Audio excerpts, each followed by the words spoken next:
ও লিজু তো আমার ভিডিওটা দেখ, আমি তোর আশায় বসে আছি, মনে বড় আশা ছিল একসাথে তাওয়াফ করবো, একসাথে নবীর রজে যাবো, কিছুই হইতেছে না।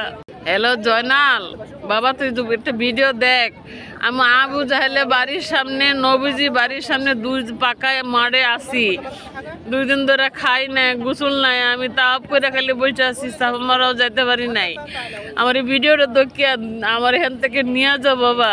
ও লিজু তো আমার ভিডিওটা দেখ, আমি তোর আশায় বসে আছি, মনে বড় আশা ছিল একসাথে তাওয়াফ করবো, একসাথে নবীর রজে যাবো, কিছুই হইতেছে না। নবীজির বাড়ি ওরা চিনে না, আমি তো দেখি ভিডিওতে, আমি আবু জাহেলের বাড়ির সামনে দেখছি, দেখছি মহানবী সাল্লাল্লাহু আলাইহি ওয়াসাল্লাম বাড়ির সামনে, আবু জাহেলের বাড়ির হাম্মামের মাঝখানে মাঠে আমি আছি, মদিনার সামনে। মদিনা আমার নতুন করে তাওয়াফ করবো, ফার্স্ট সাফা মারওয়া তোরা করবো, আমি তো লাগল পাইলে, নাহলে আমি মনে এনেই মরবো। হ্যালো, আসসালামু আলাইকুম। কেউ যদি ভিডিওটা দেখেন, আপনাদের বাড়ি কোন জায়গায় বলছেন?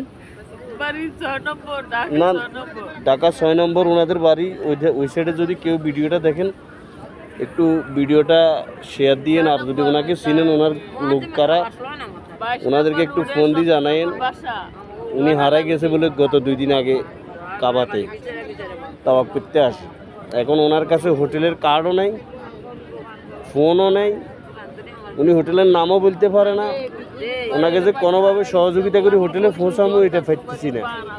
এখন ওনার মেয়ে আছে, মেয়ে জামাই আছে, অনেকে আছে, কিন্তু এরাও কেউ ওনারে বলে 2 দিন ধরে খুঁজে পেয়েছে না।